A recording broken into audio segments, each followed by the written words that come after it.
Welcome to the Melissa Banks Show. I'm your host, Melissa Banks, and I'm so excited to have you here with us today. This show is all about celebrating the journeys of authors and entrepreneurs, people who are boldly chasing their dreams, creating meaningful products and services, and inspiring others to do the same. So each episode will uncover the stories behind the successes, the lessons learned from challenges, and the advice that can spark action in your own life. So my goal is simple. It's to remind you that your dreams are possible and to leave you feeling inspired and empowered. So let's get started with today's guest, Natasha D. Frazier. Welcome to the show, Natasha. She has an incredible story to share with us.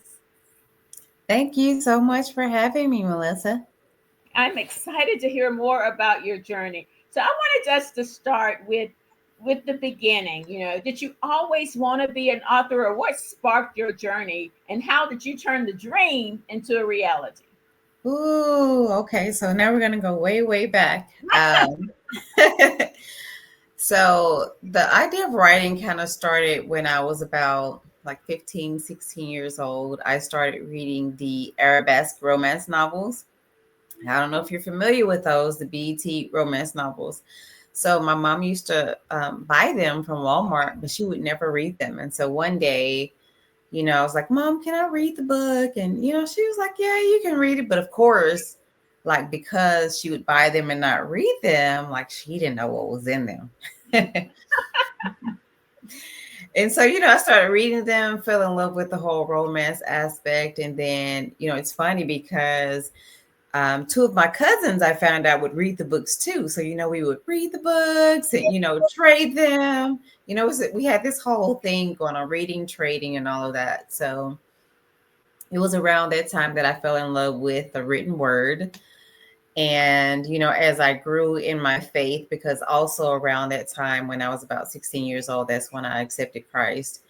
And so, of course, loved writing. And even my 10th grade English teacher told me, that was like, hey, you really have a gift for writing. But, of course, at that age, it kind of goes in one ear and out the other, as, parents would say.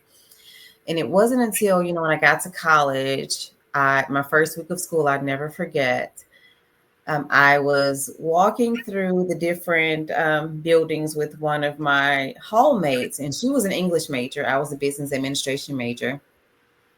And we went into the English building, the College of Liberal Arts, and there was this big sign talking about all the things that you can do if you got a degree in English. Right. And one of them was to become a writer. And just for like a split second, I thought about it like, no. I came to school because I want to make money. So that was just the end of it right there. And then, as time went along, I would write these devotionals and, send them to my friends and still, just really did nothing with it. And when I got in grad school, thought about it some more, still nothing. And it wasn't until about 2 years after I finished grad school. And it's funny because it's January. I was attending this church in Houston, and the pastor had asked us, come to the last service of the month with our plans written down, and, he would pray over them. And if there was this recording of me like waving my planner in the air, proud, and, written in there, like, I'm going to write a book, did nothing. 2 years passed, and then the idea of writing was just like weighing really heavily on my heart to the point to where, I would start praying about it. And the last time I prayed about it, I read the scripture Joshua 18:3, which says, how long are you going to wait? Oh, If wow. you take possession of the land the Lord your God has already given you. And so, of course, that scripture passage refers to the tribes of Israel who had not yet taken possession of the land that God had given them, right? They were still waiting. So, okay, God, you said you were going to give this to us. Where is it? And God said, okay, how long are you going to wait? I've already given it to you. You just have to go and possess it. And so that stuck with me, and it reminded me of my own procrastination, but I still didn't do anything. And so a few months passed. It's now January 2012. And I just finished watching TD Jakes on TV. At that time, my oldest kid was, she was one. So I was sitting on the floor. I'm just kind of like playing with her. And then the next person comes on. To this day, I still don't know who she is. But she started talking about this book she was supposed to write and how she had the title of the book, the title of some of the chapters. She had never shared it with anyone, but she had gone to some type of prayer conference or something. And the speaker called her forward and spoke the title of the book and the chapters into her ear. And she talked about even to at the point when at that recording, she has still not done anything with it. But then she went on to say how, when God gives us something, it's not for us, it's for him to get something through us. I decided at that point, you know what? I don't want to be the person where God is trying to get something through me and I'm not doing anything with it. And so that's when I started writing, January 2012. And my first book, The Life Your Spirit Craves, came out November 2012. And it's a 30-day devotional, just encouraging people to seek what it is that God will have them do in this season of their life, regardless of whether, we're concerned about resources, because a lot of times we're concerned about resources and time and whether, worried about who's going to support us. And we're allowing that thing to hold us back, which, that was pretty much my story. And so that was my first book. And so since You then, know, you shared you shared so much right there, but I don't want people to miss some really important things. Is that there were signs or seasons where Mhm. this was all in play all along, but it Yeah. took you saying yes and stepping up and getting it Yeah. out the thought, but getting it into action. That was so powerful, and I wanted to make sure our audience did not Yes. miss any of that because that was so huge for me. One of the things, Natasha, in my on my journey, I call certain there were certain moments that I went through, and you shared some moments in your path as well that I consider my defining moment or the moment that changed my thoughts, the way I perceived what my dream was. Because, like you said, oftentimes, and me included, my dreams. I kept thinking, I've been doing this so long, it must not be the dream, right? I must Yeah. not be getting there. But then I discovered that there are not just one turning point moment, there are many in my journey. I've been an entrepreneur for 26 years, and there's many turning point moments on that journey. So share with us a moment of turning point. You're writing. So what? Share with Mhm. us a moment on your journey that you consider this is a big thing, and this is something that shaped who I am today. Okay. So essentially, it's just going back to my story. And so just for me being a woman of faith, like I don't want to be the person, where God is constantly speaking to me Mm-hmm. and ushering me in one direction. And, I'm still, because a lot of times I believe that we say like, oh, I'm praying and I'm waiting for God. And he's Mm-hmm. like constant, he's already given you, what you need, which is okay. Okay, all right, God, I hear you, but hold on. I really need Mm-hmm. to know that to you. And so for me, like I just didn't want that to be me because I felt like he had already given me enough. So now it's time for me to move. And Mm-hmm. so it was at that point when I heard that last speaker, like, okay, Natasha, how clearer can it get for you? You need to take a step of faith. And I think a lot of times that's really all we need is to just take a step of faith instead of using, because while we do pray and we wait, a lot of times it's just really an excuse because we're scared, right? We're allowing something to hold us back. Mm-hmm. And so again, like what is it going to take for you to move? And for me, it was that okay, like, okay, now how much of a coincidence is it that she's talking about a book? Right? Of Mm-hmm. all the things that she can talk about, she's talking about a book that she's supposed to write. And knowing that that is something that I desired to do, and I had believed that God was leading me to do, but I was kind of pedaling my feet and waiting. Okay, I need another sign because I had tons of excuses of why I couldn't get started. But at that point, I felt like, okay, you know what? You got to stop. You got to listen, and you need to move. You need Mm-hmm. to do what God is leading you to do. I love that because it applies to so many of us. And oftentimes we have this roadmap that we're God, I'm praying, I'm waiting on this to happen, I'm waiting on this to happen. And then we sit Mhm. there. And so thank you for sharing that. One of the things, Natasha, that on our journey is I believe that every journey has its challenges, right? So Yes. share with us something that was a big challenge that you had to rise above and face in order to keep going. Oh, so I can talk to you about when I published my first book. Super excited. Things are going well. So of course, my circle, the people that I knew in my immediate circle were supporting me. And so as a novice, somebody who's just beginning, I'm thinking like, wow, this is amazing, right? It's always going to be like this. But once I got past that immediate euphoria, and then realized, oh wait, you really have to, you got to do some work, right? You really have to market and push past just the people you know, because once you have them, because a lot of times at the beginning, the people that we know, I mean, they're supporting us because we love us. They love us, right? But we have to go beyond that because the message that God has given us is not just for them, I believe, is to reach a greater mass of people. And so for me, it was learning to just push past that and know that, okay, you can't stop here. Okay, you did what you're supposed to do. Now the real work begins once you've you've told everybody that you with. Now what are you going to do? Now how are you going to take this to the next level? And so for me, that was a huge hurdle in learning that, okay, wow, you did this one thing, but you really have to do some work to get beyond that. And I think as a writer, as an author, as understanding the business of writing, and it's funny because like I majored in business in college, right? But having to get beyond that, like I didn't connect the two in the beginning. So that was a huge hurdle for me in learning to try to connect those things and move beyond that. Well, thank you for sharing that, because one of the hardest things, whether you're an author or creative or whatever business you're in, you go to your family and those people who love you and it's going to buy whatever you put out anyway because it's you, but they can't keep doing that, right? So Right. a growth for us is to not get mad at them, because I'm telling you, I was there like, why aren't they still supporting me? They're supposed to support, right?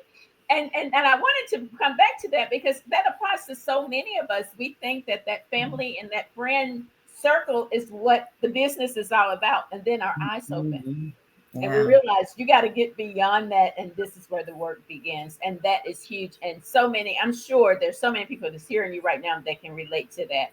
Let me pause here for a moment, Natasha, and reset. If you're just joining us, this is the Melissa Banks Show. Our guest today is author Natasha D. Frazier.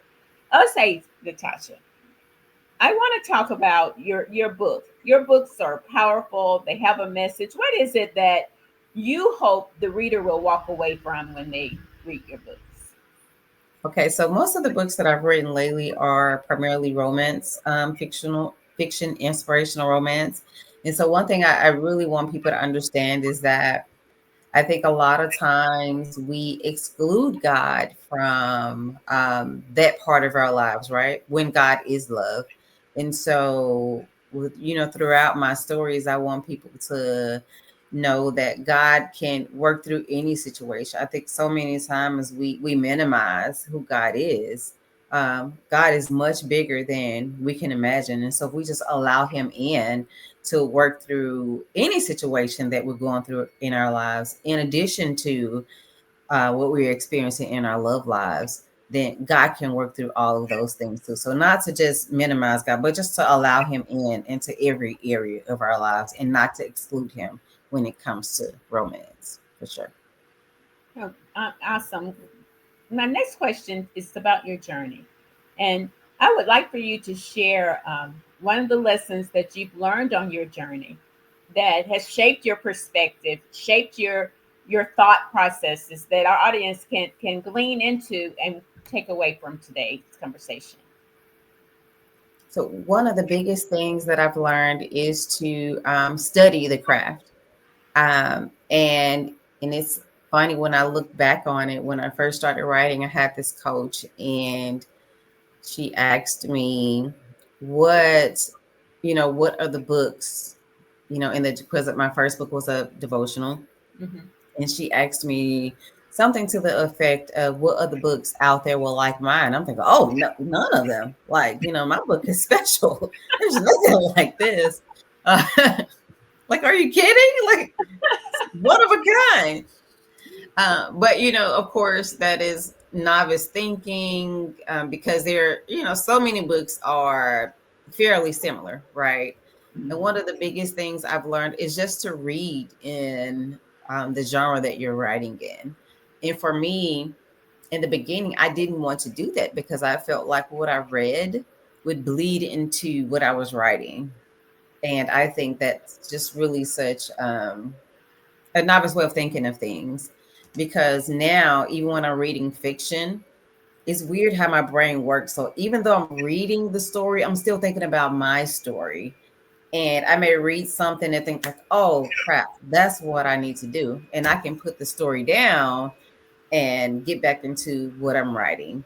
Because in reading in a genre that you're writing, it just kind of gives inspiration. It may not have anything to do with the storyline that you're working on, but it's just that constantly pouring into yourself. And that is so important as you are writing and trying to become better at your craft. No, absolutely. So one of the things, Natasha, is in the audience that's listening to you right now, I feel like sometimes the hardest part, and you shared your journey. We know that it wasn't an easy process for you to say, I'm going to write this book. So oftentimes a lot of us go through that, and the starting part is the hardest part. So what advice would you give to someone who's listening to this episode and hearing your journey? So what advice would you give them that they're hesitant to just take the first step toward achieving the dream? You have to sit down and just write. I know it sounds simple and difficult at the same time. If you're using Word, I use Word. Open up that Word document, chapter 1, and start writing. So, me personally, like, I don't plot. And so I have a story idea in my head and I just start writing. And so once I get to roughly about 10,000 words, I kind of stop because now I know where I'm going. And then I'll do what I like to call things that happen. And so I make a list of things that I know that needs to happen to get to my desired end. But really, you just have to start writing. And if you can't start writing, read.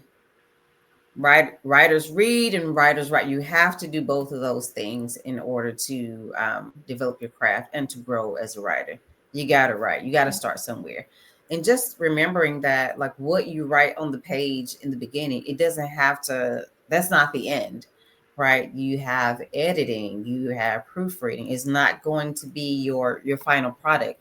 So just being able to get those words out on the page, they can always be edited, but the point is to get the words out. You have to write. So you've heard it. Just start writing. Chapter 1, just start. Whether it's being an author and writing or something else, just start. That's the key, is to just start where you are. So I wanted to ask you though, we heard your journey and we've heard some of the things that you had to overcome to get to where you are now. But how do you stay focused? How do you stay motivated? Because it is a journey. You might be up today because something sparked you and you're excited, but then you're working, and things are not happening like you want them to happen, or you took on more than you need to take on. So you need to stay focused. So what do you do at those times to just stay motivated and focused? That is a terrible and great question all at the same time. And it's funny. So one of my prayers is always for balance. And I heard someone that I really admire just talked about, like, you don't need balance, you need focus.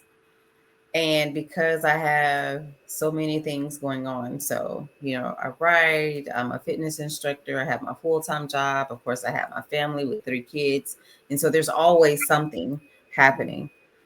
So for me, one of the most important things that I've found that helps me is to have my planner.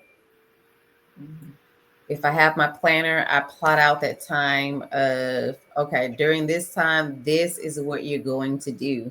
And even when it comes to writing, if I can just do 30 minutes, setting that timer on my computer, do not disturb, no notifications, that 30 minutes kind of gets me going. And with a lot of times, I think a lot of us work well under pressure. So if you know you only have 30 minutes, like you're going to get something done, even as if it's 100 words. And oftentimes I may have more than 30 minutes, but that is the mental part of it, knowing that, okay, like if you only said 30 minutes, you do 30 minutes and this is what you have. If I can't get past it at the time, fine, I've done something. And so mentally, I feel accomplished. And so just knowing that, I think a lot of times when we think about the project in its entirety, we get overwhelmed. Mhm. But just remembering, like, you don't have to finish it in a day, right? You have time, and not to put that pressure on yourself. And that's something that I've had to learn, because I do put a lot of pressure on myself, saying, okay, you really need to get, this amount done. So I'm really learning to pull back. Like, what are you rushing for, Natasha? Just do what you can, and move on to the next thing. So that's something that I'm actually working through. But just to get something done every day here, it satisfies me here and here. Mhm. So just do what you can do. I love that. I work with a publicist, and one of the things that he does is he sets alarms. And when you said that, I Mhm. immediately thought of him because he has a lot of things that he do, but he sets a time on those, and you'll hear his alarm goes off, even if it's a consultation that we're having. That he sets a time, and that alarm is going to go off. And he talks about that's how we get things done, though. Yes. Otherwise, it'll feel so overwhelming. So I thought about that Mhm. as you were speaking. Thank you for being here today, Natasha. This has been such an amazing conversation. You have some final words for our audience, and let them know how they can stay connected to you and everything that's going on with you. Oh, sure. So, one thing I always want to let people know, when God is leading you to do something, pray about it and just do it. Even if it feels overwhelming, just remember that you don't have to take all the steps at one time. One step a day is all you need to take, and you'll be able to accomplish that thing that God is leading you to. So don't feel overwhelmed. Baby steps. Even if you do a little bit a day, eventually the entire thing will get done. Remember that God didn't create the entire universe in a day. Even God rested, and remember to give yourself rest as well. So if you need to contact me, learn more about me, visit my website, natashafrazier.com. All of my books are there, and additional information about how you can keep in contact with me through my social media. Well, wonderful. Thank you again for being here. Thank you for the time and just sharing your amazing journey with us.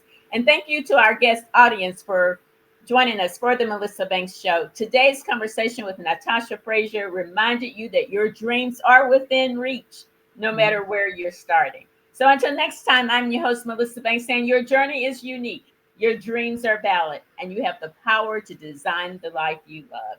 So keep believing, keep growing, and keep shining. Yes.